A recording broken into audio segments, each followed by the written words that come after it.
And I shared all that stuff, all the relational issues, whether it was family, significant others, health related issues, all that, deaths. I shared all of them things, you know what I mean? And it was really embarrassing and really hard to share. But yeah, yeah, now I don't know if we're going to share where we're at now, but I mean, yeah, life is really, really good.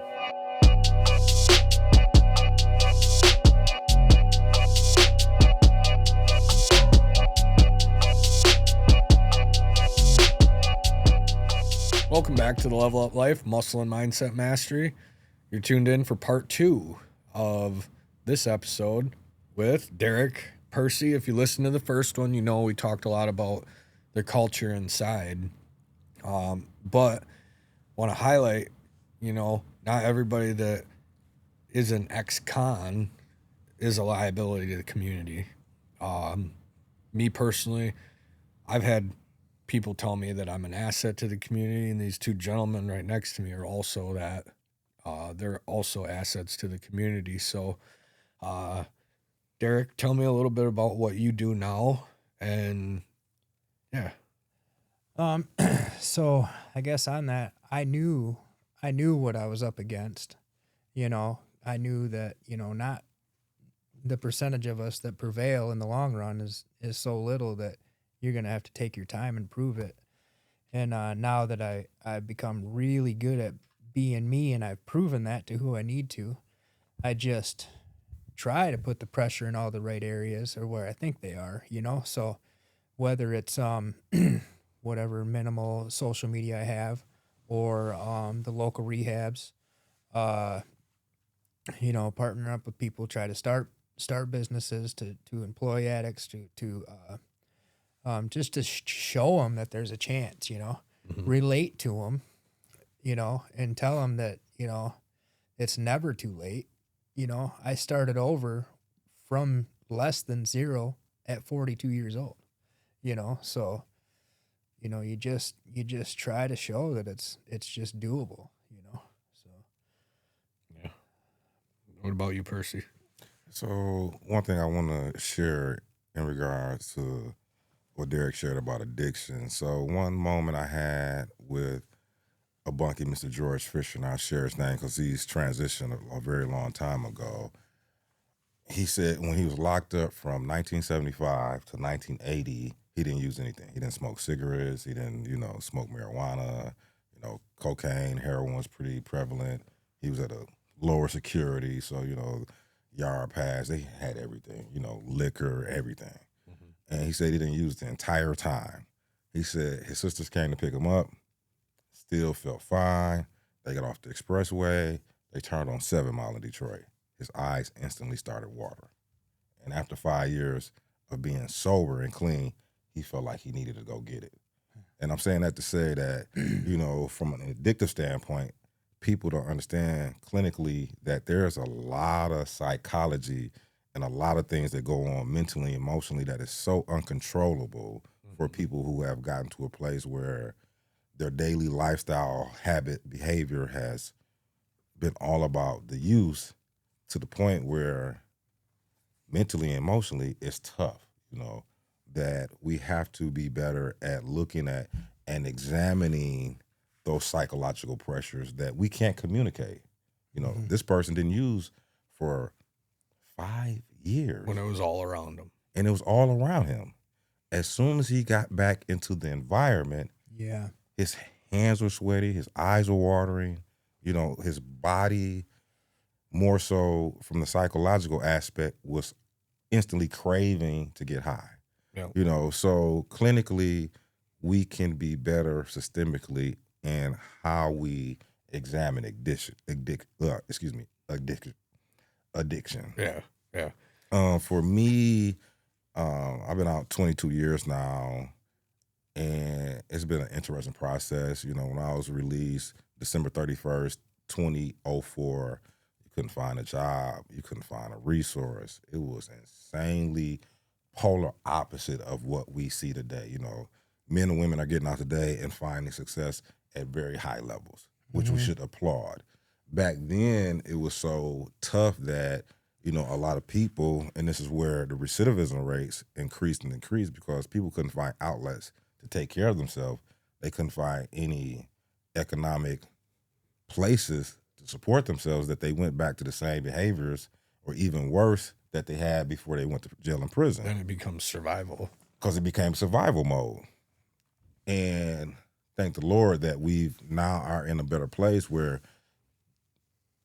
society, government, systems, processes see the valuable assets that we are, that we give unique insight based on our experiences. I was on a Zoom call with a director at the detention center in Pontiac, and I was very forthright in sharing with him that, there's certain aspects of what I've experienced as a person. I have 4 degrees, but even with the 4 degrees, there are things that I've lived that I never could have gotten from a book. Mm-hmm. And, I use him as an example that, he's a doctor. Even with a PhD, there are certain things that he didn't learn about the juvenile system or about the juvenile population until he worked in it. The experience just does something so much greater. I've done a lot of different things, and I've been blessed to very modestly be one of those people that supported the creation of a new standard. I worked at Mott Community College in a few different roles and capacities. I worked at the U of M Flint, State Appellate Defender's Office. I worked at General Motors that I absolutely hated. That was by far the worst job. I've also worked at Flint Parole, where I was community coordinator for Region 6, which encompassed 7 counties. I've worked most recently, I transitioned last summer back in June at the Genesee County Sheriff's Office, where I was executive director of community engagement. And people say, well, Percy, how did you work at a law enforcement agency? I said, I told them.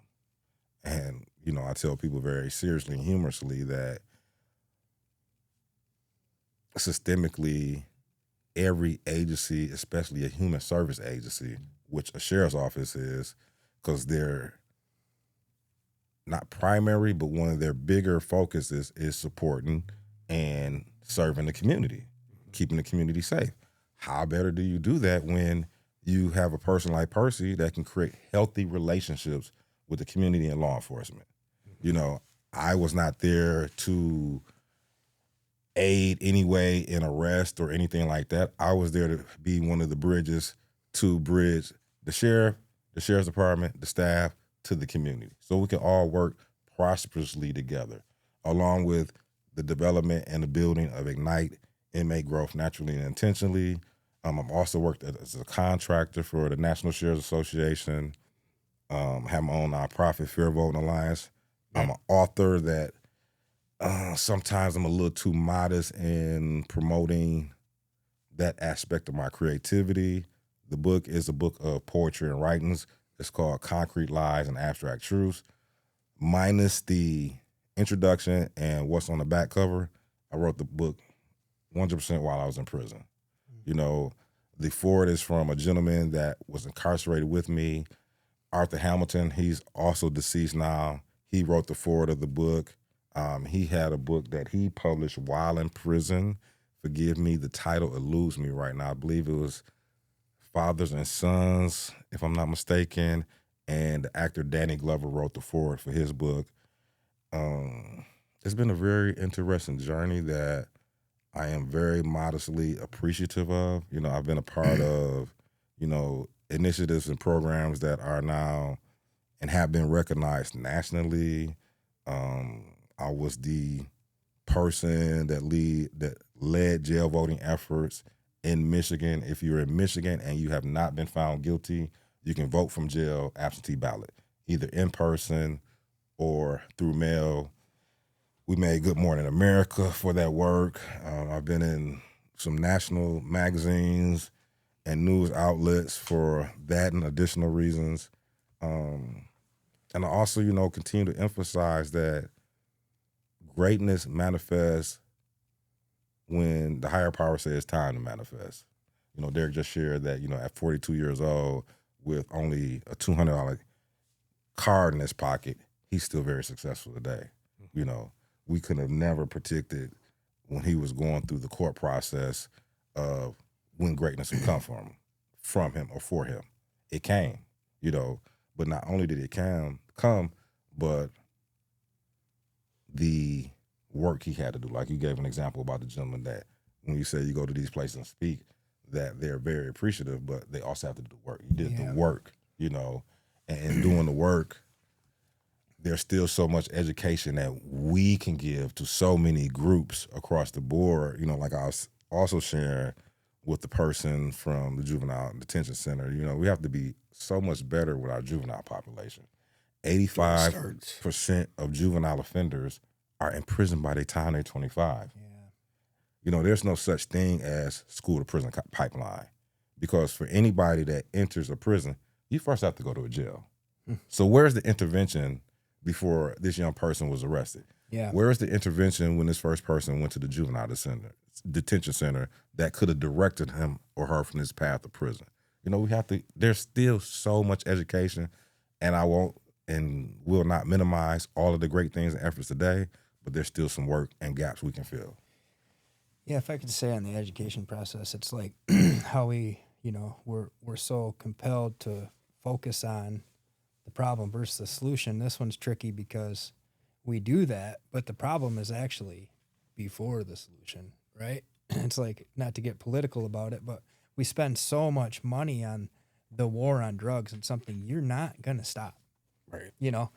We're not going to stop it. So let's try to backfeed that a little bit and get it educated, get it treated, and just teach. But I can go on that forever. But yeah, in the work part, it's like, I just designed this principle in there. It didn't matter whether we're, whatever we're doing, we're washing our own clothes or our cell or, whatever, our lawn, our sheets, right? It was always a big thing. Wash your sheets, hang them up. You got a nice looking bed to get into, all those little things. So it just, the way that I started to do anything is just the way that I'm going to do everything. And I stack up all those little ones.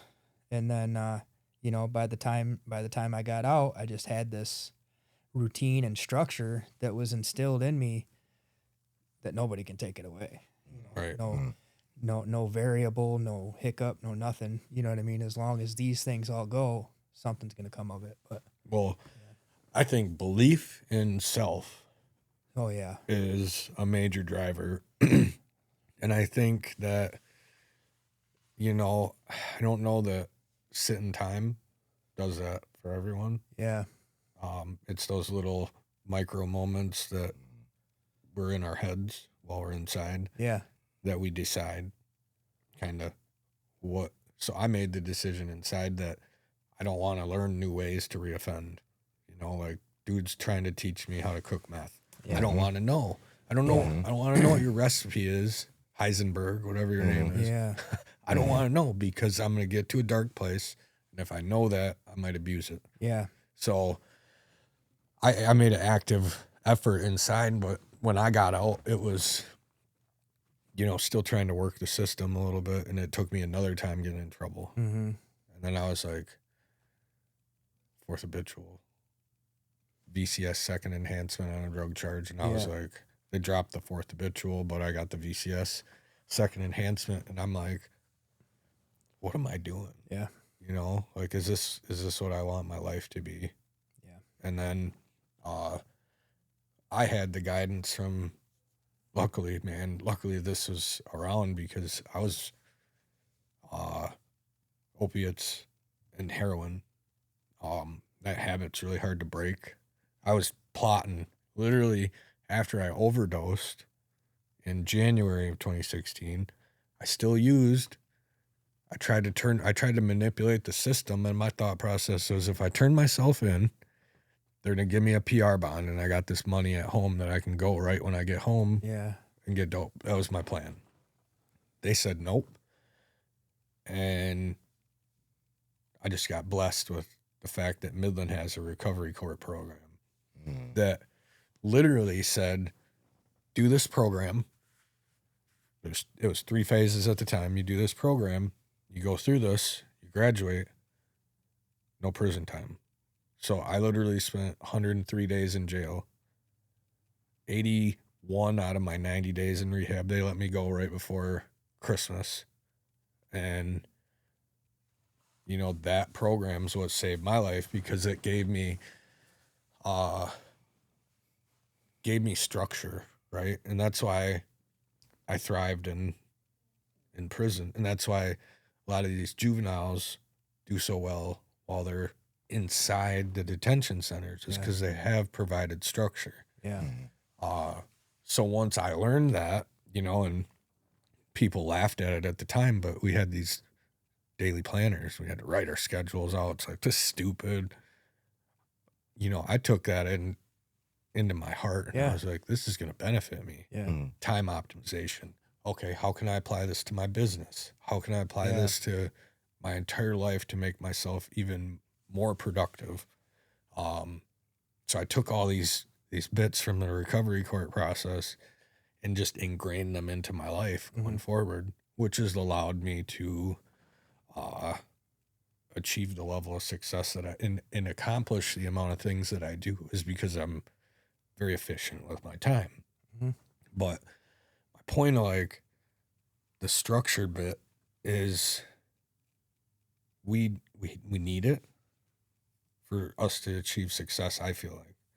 Now, is it punitive structure that we need, or more of a rehabilitative structure? Because I'm a big advocate for prison reform, for justice reform in general, because I don't feel like putting people in a facility and creating that culture, because it is, I mean, it's the inmates that, or the prisoners, whatever, it's them who create that atmosphere. Yeah. We were a part of it while we were in there, and it can't be one person that breaks the cycle. It's got to be systemic.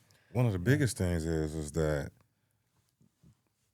the mental health crisis, you know, is well documented on all aspects, clinically, psychologically, behaviorally, that incarceration does something to you that's negative.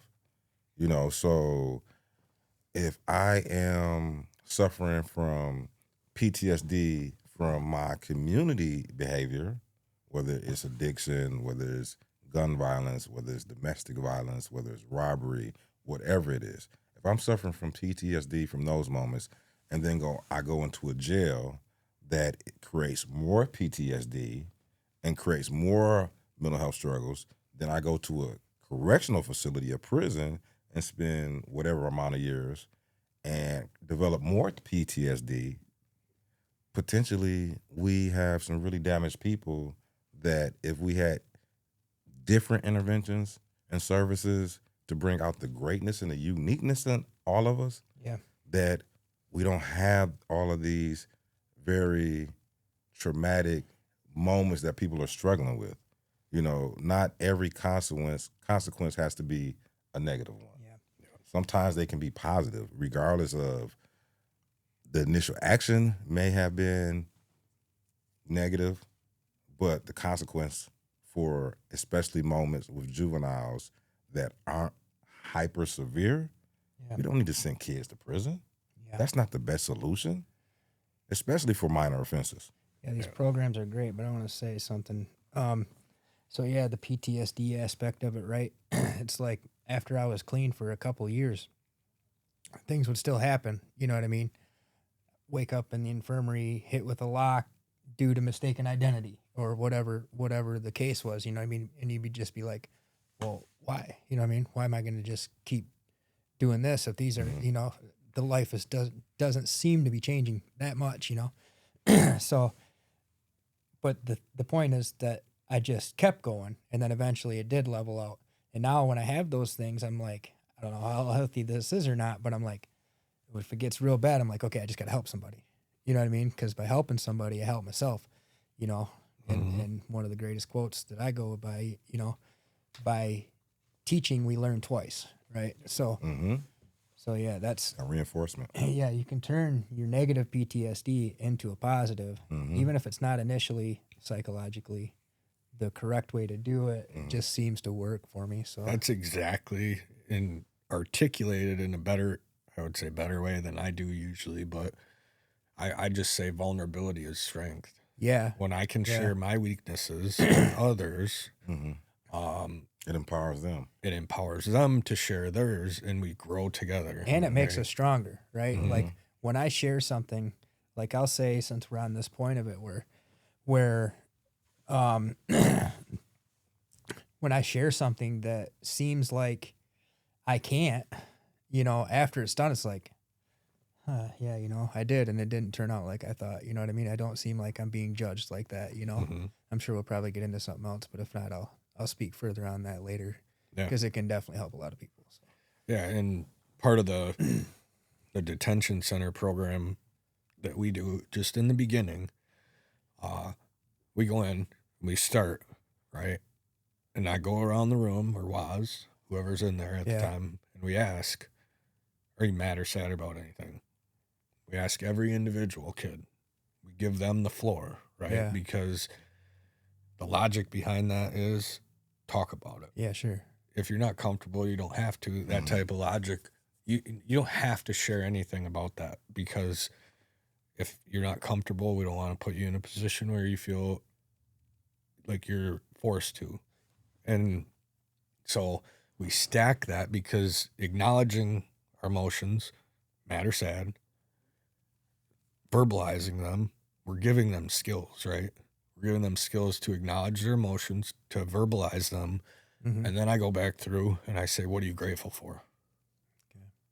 So now, if you train that like you train a muscle, now we're acknowledging the negative emotion, we're verbalizing it, and we're stacking gratitude on it. Yeah. So over time, you can train your brain to basically do that without even actively thinking about it. So when this, bad thing happens in life, these kids already they're training that muscle of gratitude, where they're like, and that's just a microcosm of what I feel like the entire system should be. Yeah. Right? If you break the law, we have to have laws to instill a non-chaotic state.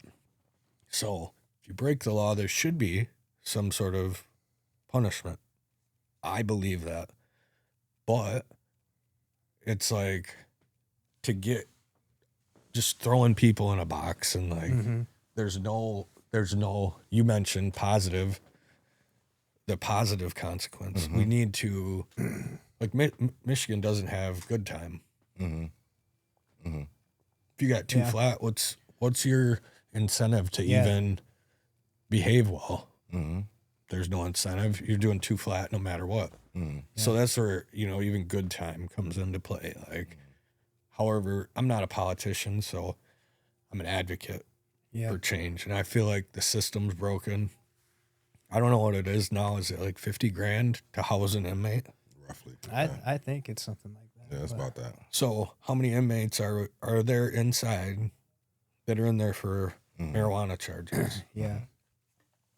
Or even lesser offenses than that. That we're literally paying tax dollars to house inside, while people in the streets are going down to not necessarily in Midland, but there's not any, but you can buy marijuana in Michigan. We're all around. It's legal now. Dispensaries are everywhere now. Just imagine being that guy right now, and I would be upset if I went to prison for selling weed, and weed's legal now, and I'm still sitting in there. So just something else I wanted to really highlight is, like, what can we do about this? It's on our politicians, right? Of course. So one of the things I always say to community members is that, elected officials, with our vote, they do not get the job, meaning they work for us. Sure. So if, as a community member, I'm reaching out to elected officials' office and no one from their office is calling me back, they're not responding to my emails, then we have to consider, why did we vote for that person in? And empower our vote to elect people who have the community's best interests at broad. They should be surveying, the people to understand what the needs and why the needs and how the needs should roll out. They should be surveying people's concerns and understanding to their concerns. So You said you're not a politician, but you're also a community member that empowers the politician. Yep. And if not with your voice, but also with your voice, that should be extended and expressed to our elected officials so they map out, plan, and impact the community through their efforts. Yep. And that's part of what this is about, is like just starting that conversation, getting more awareness brought to the matter for all the voters, because do you want your tax dollars to house someone who just got busted for weed? I mean, I say just because it was illegal back then, but the sentences haven't really caught up with the Right. with all the new the people laws. are still Yeah. in prison. So that aspect. So one of the things in Flint, I am co-chair of the Community Safety Collaborative. That is the Community Violence Intervention Group. They're the help group and other groups in Saginaw that's part of this statewide coalition. And I'm bringing this up because of the dollars and cents. And Moses shares, and he better understands all of the breakdown and totality, but it costs roughly about $1 million to respond to a murder in the community. That's EMS services, that's prosecutorial, that's sheriff, law enforcement, police officers, Judge, all of that, And that's one more example of that. If we have intervention to talk to or support local gang members to sway away from this, before it gets to a volatile moment where a life is lost that costs so many dollars in response, how much more money do we save the community? Sharing that example to say, same example, that corrections budget for the state of Michigan has been $2 billion for forever. $2 billion for corrections. Think about how much money, if we had more intervention and services to keep people out of jail and prison, what we could be doing with a lot of that money. $2 billion on corrections to lock people up for, like you said, some minor offenses, for some people that are still in prison for marijuana convictions, and now marijuana is legal. We should just be letting those people go. I know there's legislative and political things and things, laws where that doesn't happen immediately, but why shouldn't it? Because that's money being wasted. That could be used on the backside or front side to support people, so they don't fall into these places. Yeah, and speaking of the backside, like, I don't know how, I know how it was for me when I got out. Like that first moments, you went in probably no cell phones, come out, all of a sudden everybody's got these things, they're calling, they're texting. Nobody had cell phones back then. Yeah. Very few people had, and they were big. They were in suitcases, or they had the big, I think they were Motorola's, I don't know, but the bag phone for the car. Right. Yeah. Most people didn't have, or they, like you said, they had a phone in their car, but most people didn't have cell phones. Yeah. It was rare you saw somebody with a cell phone. Now let's take a moment to thank our sponsors, Pine Haven Assisted Living. At Pine Haven Assisted Living, they believe in making every resident feel at home. Nestled in the peaceful countryside of Hemlock, Michigan, they offer compassionate care in a family-like environment where residents can enjoy independence with the support they need. Registered nurse-owned and operated, their team provides personalized care, home-cooked meals, and a range of activities to ensure your loved ones continue to live a fulfilling life. They also have alpacas and llamas on site to enrich the lives of their residents. Experience the warmth and comfort of Pine Haven. Call them today at 989-295-6632. That's 989-295-6632. Or you can visit them on their website at pinehavenassistedliving.com. That's pinehavenassistedliving.com for more information. Now, back to the Level Up Life.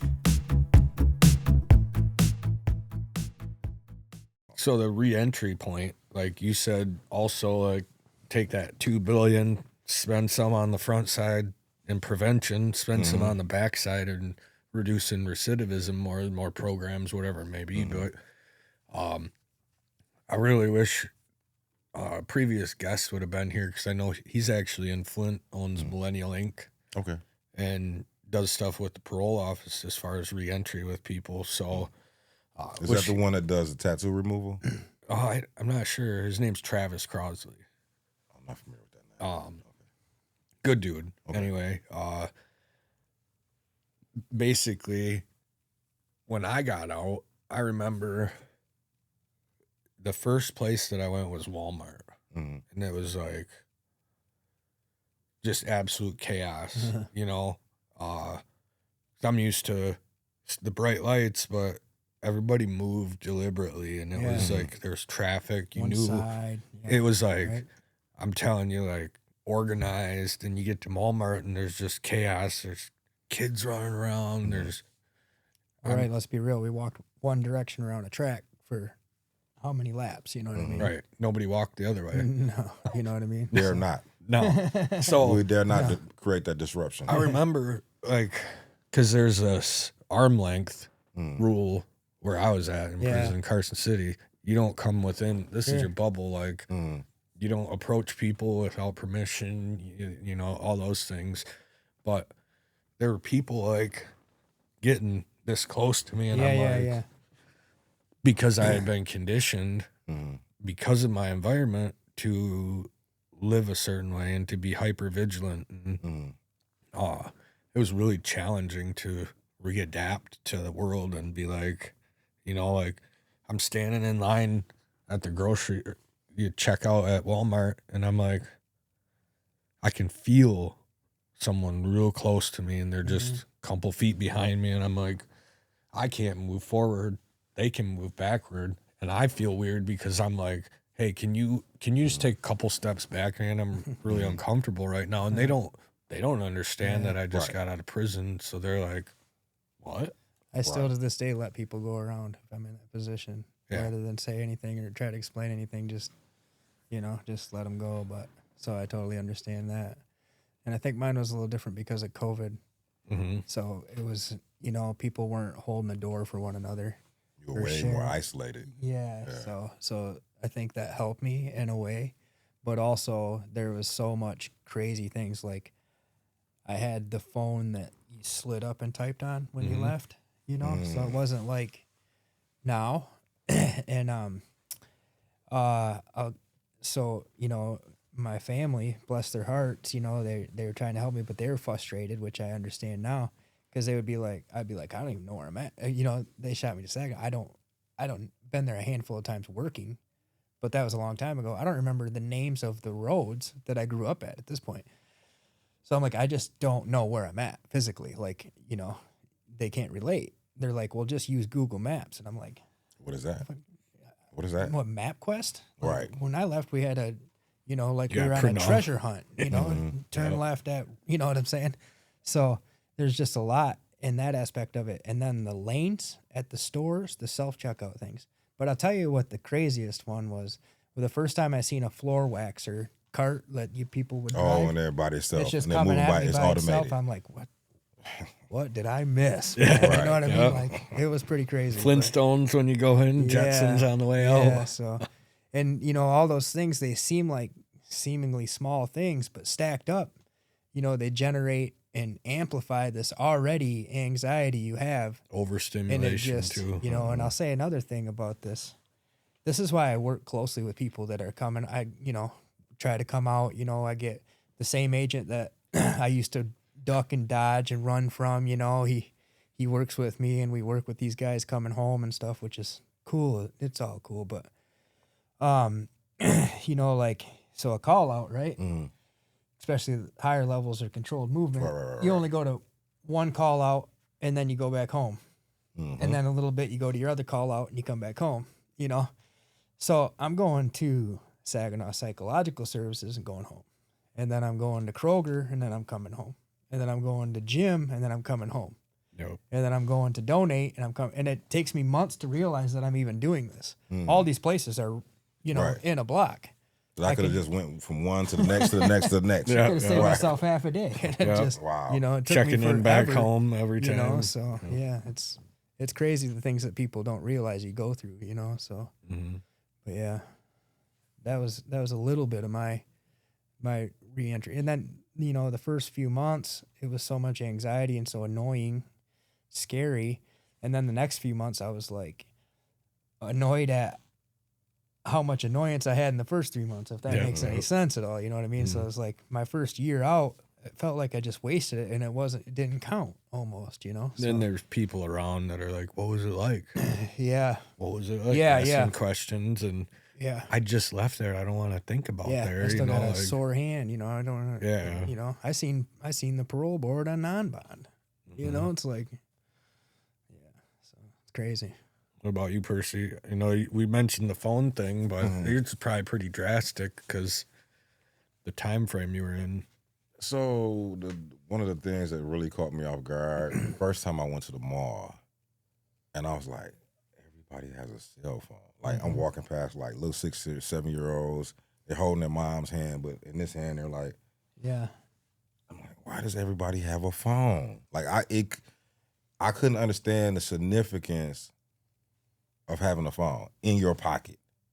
Like, why is it that serious to have a phone in your pocket? Why do I need to carry a phone with me? Yeah. How does this help me function through life daily? That I had a very hard time wrapping my head around. Yeah. You know, now I get it as a professional because, you know, I do everything with my phone. Outside of being able to physically print paper from my phone, I'm scanning documents, I'm emailing documents, I'm editing documents on my phone. I'm doing a plethora of things. Then I was like, oh my God, this is like weird. Why does everybody have a phone? What are they doing? Like, kid's not talking on the phone. He just got it in his hand. What is he doing on the phone? Like, that was mind-blowing for me. Yeah. Like, it was so mind-blowing because I'm like, I could not just get and understand what is the significance for having a phone. Yeah. It was just like that big of a deal for me, you know? I remember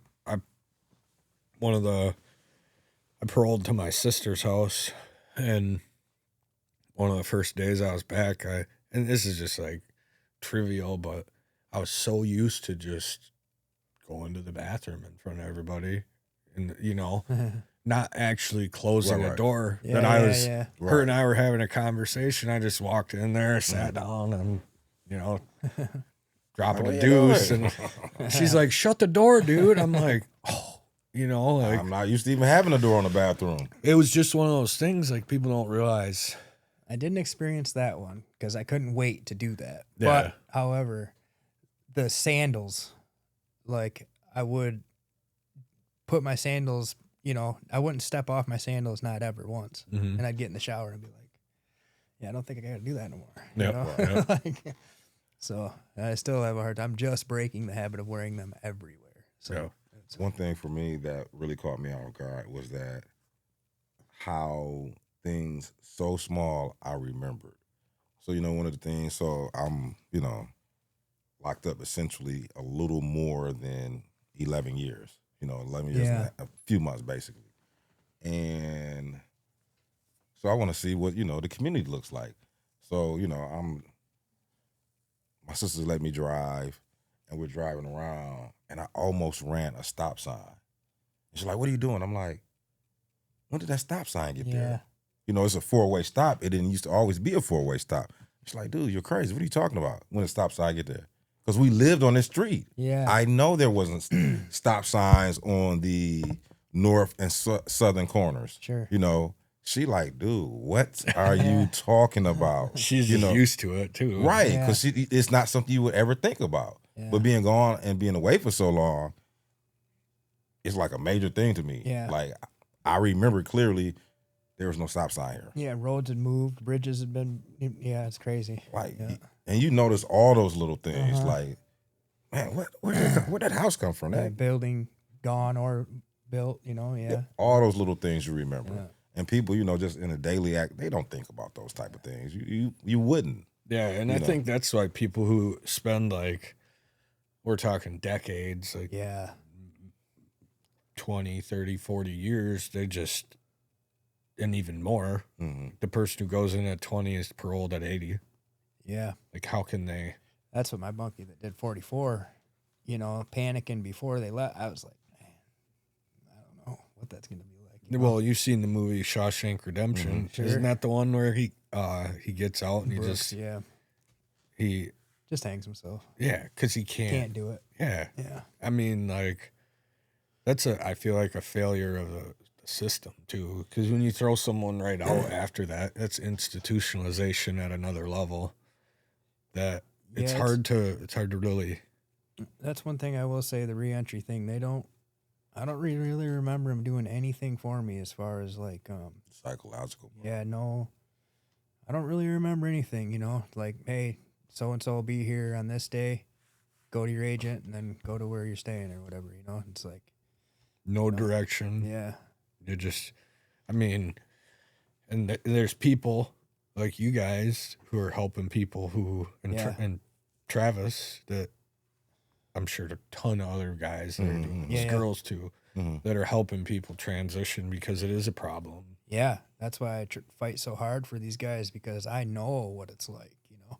I know what it's like to not just be able to have somebody take you to someplace you want to go, let alone need to go, you know what I mean? Like, so yeah. Just, I mean, the ease of going back to what's comfortable when you're already uncomfortable. Yeah. You're already from transitioning from inside to outside. It's just so much easier to go back to what's comfortable than. Is it in the back of your mind? For sure, 100%. Like, I'll tell you, I'll share this. You know, like I told you guys, you know, having that little bit of money and then going and putting it in the top of the cart at Kroger's, being like, that's all the money. There's no way I'm gonna make it, you know. And then what's next? And but then I'm looking at like digital currency, Cash App, and stuff like that, and it's Wow, yeah, right. It's like, wait a minute. So now I can move things, and I don't even have to meet people. Right. I'm pretty sure I can get around. I don't have to physically go into a bank. Yeah, yeah. So your brain starts thinking, you know, these, you know, immoral thoughts, you know, and you just shake and keep going. But what I related that to is like being in the hole for a long, long time, waiting for a long, long time for my tray to come, eating that thing, my stomach still touched my back.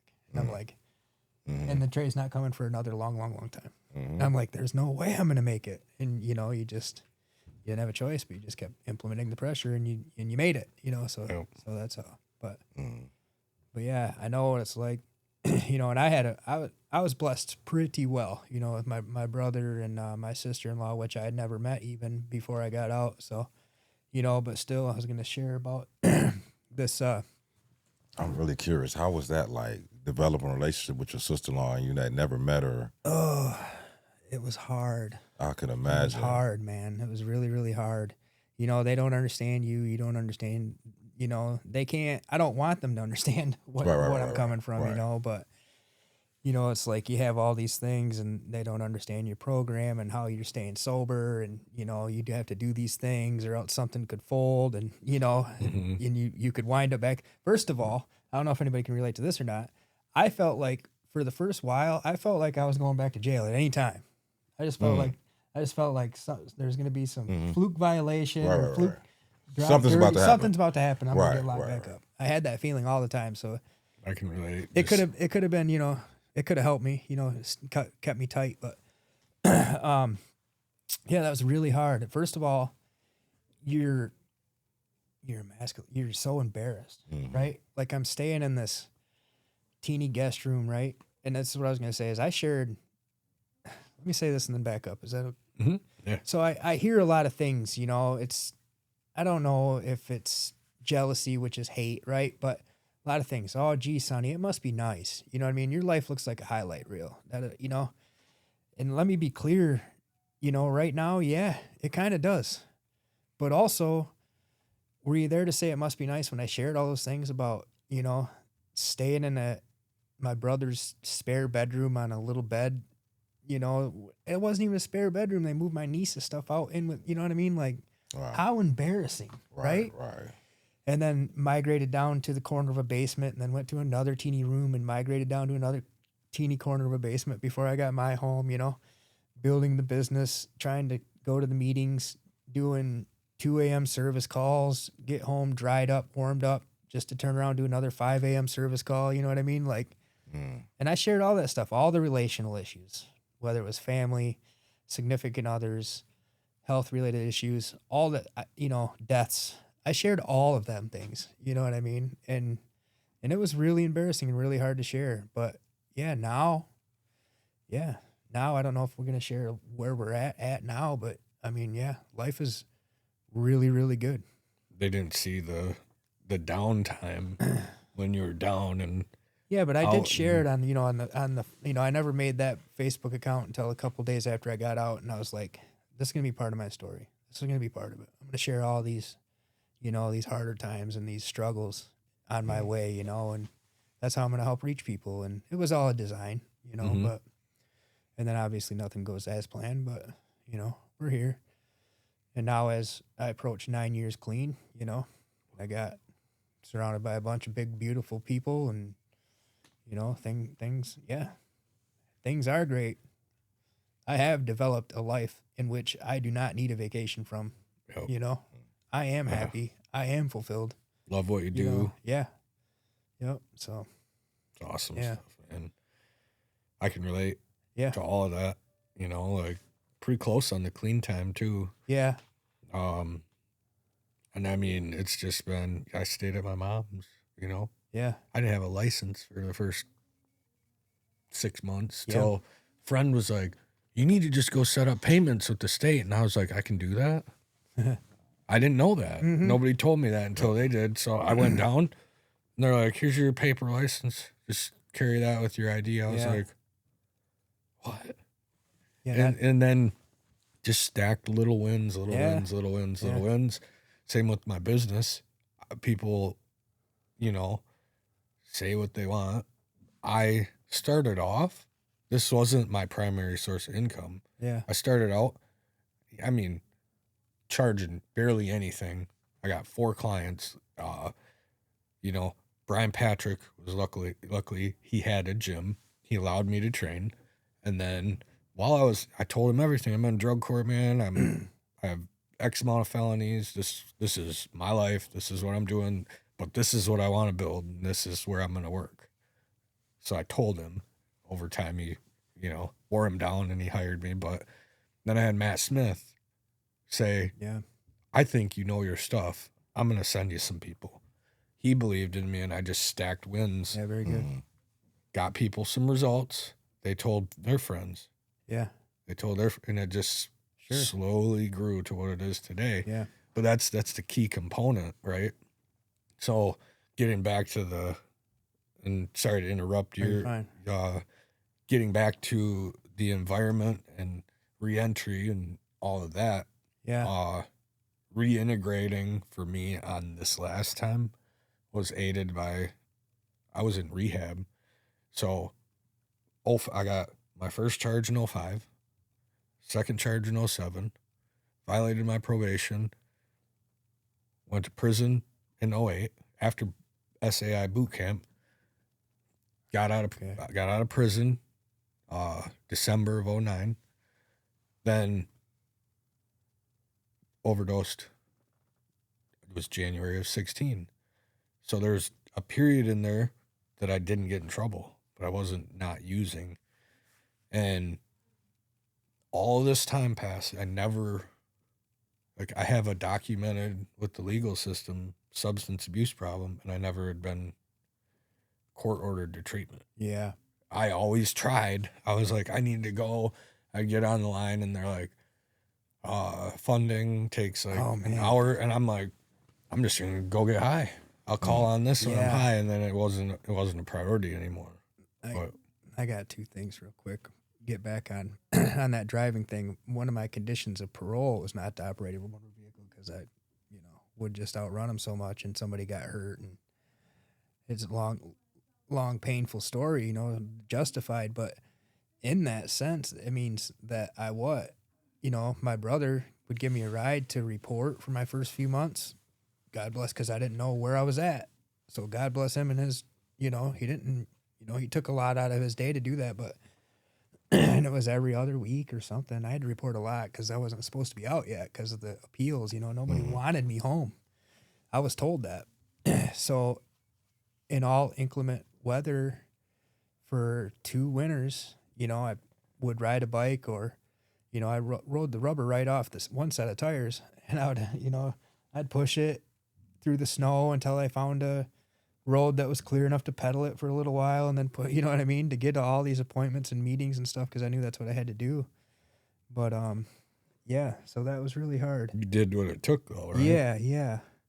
And then now I forget what else I was going to talk about. Yeah, there was definitely some struggles. I'm sure you went through the same Same thing. You were catching the bus, Yeah. 5 below, missing the bus, got to wait 30, 40 minutes for the next bus to come. No vehicle. Unfortunately, I didn't have anybody that could drive me around or could support taking me to the parole office. And I don't know why I didn't have issues with substance abuse, but like you, I had to report every week and drop every week. And it was just like a pain in the butt because I didn't have transportation, So I'm like, you want me to get here every week for what? Yeah. Like, why? And not only, I reported every week for like a year and a half. Like, it was ridiculous.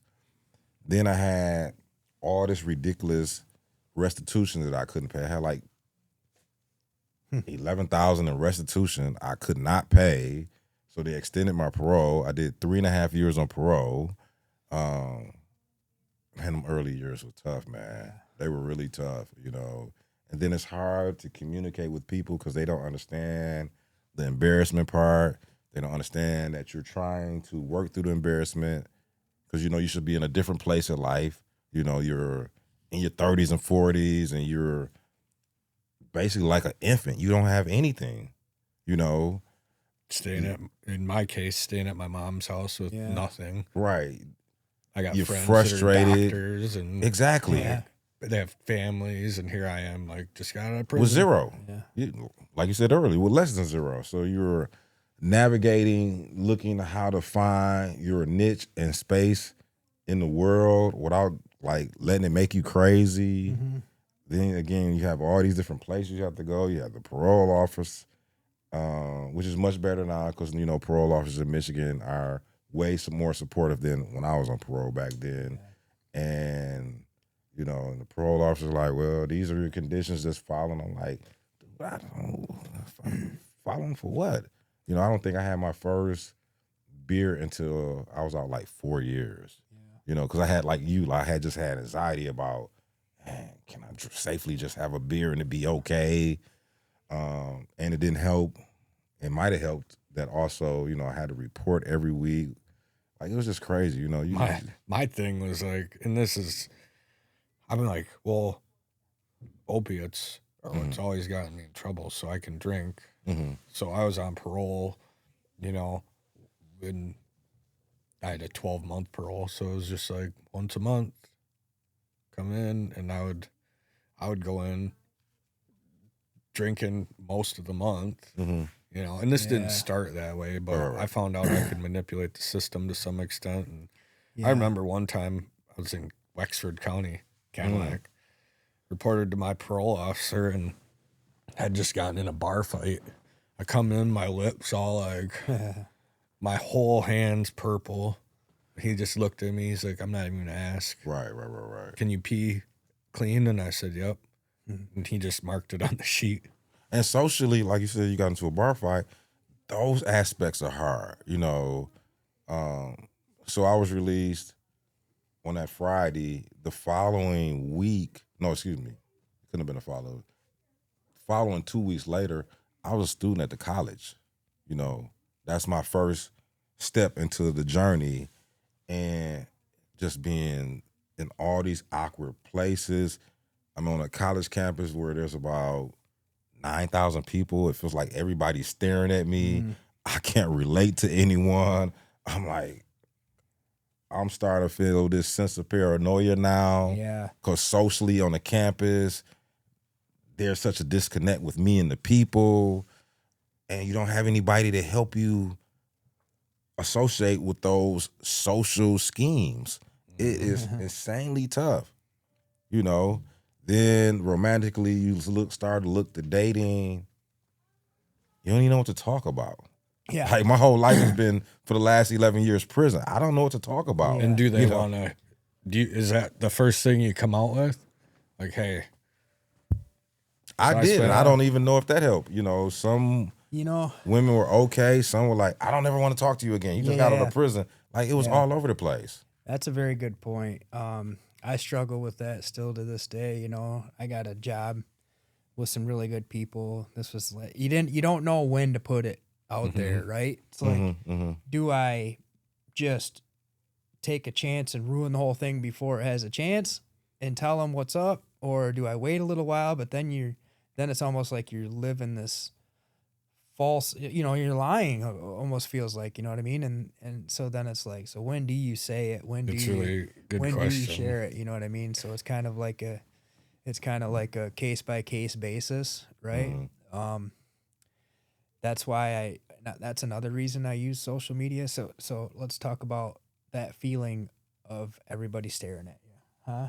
Oh my gosh, that was just about enough to. Yep. I could just sit on the end of my bunk bed and just sit there for hours. Like, all I gotta do is go to the grocery store, but I know what that's gonna feel like and do and look. You know what I mean? So I would use social media, as seemingly small as it is, to credit that I was still somebody and somebody still believed in me. You know what I mean? Maybe as foolish as it sounds, but it did a lot for me. Like, you just put it out there, whatever your struggle is or whatever you're dealing with, you know what I mean? I remember one of the things was really trying to deal with my mother's death. I lost her 11 months before I got out. And it was like when I got out, it was almost like I had to lose her all over again, if that makes sense, So yep. Then it becomes real. Yeah, so that was really hard. And then, you did a cycle of holidays inside without her, but it's not really, Yep. And then it was like you had to do it again outside of it. But then, I don't know. That never really changes for me because, like, this last holiday seemed to be, it's the third without, and it's like the worst one, So anyway. And that's a process too, because and how we didn't celebrate holidays in there. Yeah. Now coming back and culturally, everybody celebrates everything. Yeah. People are dressing up for Halloween and Christmas this and Easter basket this, and you're like, these are things we didn't even think about when we were in there. Right. And no offense to my people or anything, because I understand it. You know what I mean? I get it, because I know people go away and I don't write them or talk to them either. But I didn't hear from nobody, right? So then, thankfully, you are accepted, but then it's like you go back into this crowd of people, it's just so hard. And then it's back to the thing that I was going to say about what do you talk about? You know what I mean? Right. Do I talk about fighting off gangbangers? Do I talk about, or do I talk about the more positive, the best positive thing I got, lifting weights? Yep. It's like, Right. we don't talk about, hey, is your mortgage and taxes escrowed together? You know what I mean? That's not a conversation that we have, right? Yeah. So it's difficult. Yeah. Well, and it is, like, I remember when I started dating my wife, 2018 is when we got together, and we were in the back of a Jeep mudding. We were supposed to go out on the boat. We're in the back of this Jeep mudding, and the people up front and her had beers, and this was the day after I celebrated 2 years clean. Okay. So I'm like,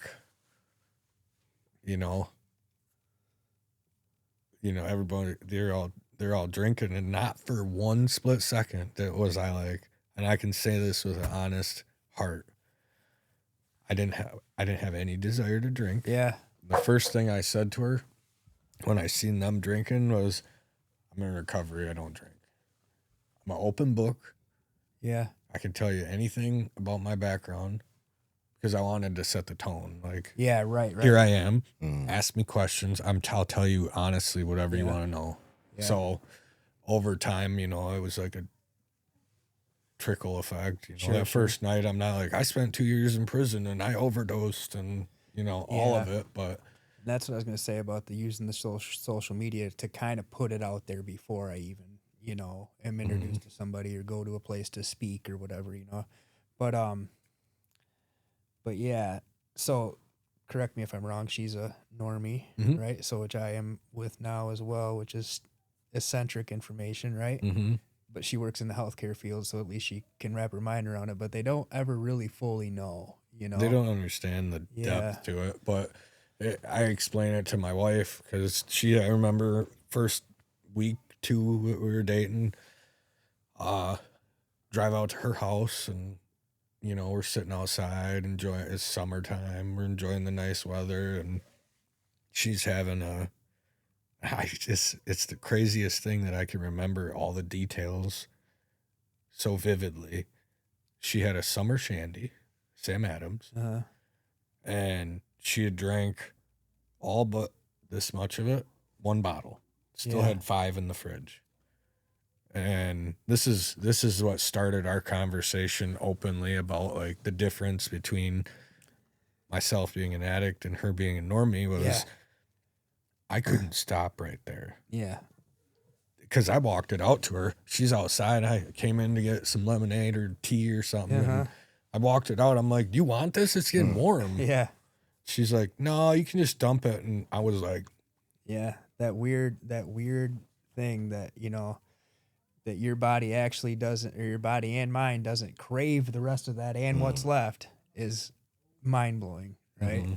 Well, This has been great. yeah, To phenomenal conversation. And the highlight for the three of us is that we're in so much more of a healed place. Yeah. While still healing in some lesser areas, that wasn't as tough for us 5, 10, 15, 20 years ago. Yeah. Real quick, I got to say about the clean date, which is important to me. I share it with everybody because, it shows that a denomination of time, especially as it gets greater, it's obviously doable. But I try to tell people that you need to not only go, but like it's what that day really signifies is the day that I just changed my identity. And when you said desire, I no longer desire to put anything like that in my body. I don't have the need for it anymore. Yep. You know what I mean? So Yeah. something like that I was going to say. But. Yeah. I really appreciate you guys being. Thank you. This is part of the mission, right? Of course. Yeah. Spread awareness, like talk about, have those hard conversations that we don't really hear. Like, I don't hear people have these conversations. There's not anywhere I hear of on social media that people can access these conversations. Yeah. So I really appreciate you guys. I'd like to even, revisit this I'll be conversation happy to come another back time. anytime. Of course. We could have like a reunion episode or I'm something. only a few blocks away. I'm happy to come of course. anytime. So. We really appreciate you guys. Thank you for tuning in. Thank you for being part of the mission. What this podcast is all about. It's sharing those hard conversations. It's talking about the truths that need to be talked about, and it's just spreading awareness. So, like, share, comment, subscribe. All those things help us grow. Normalize. Love you. Normalize it.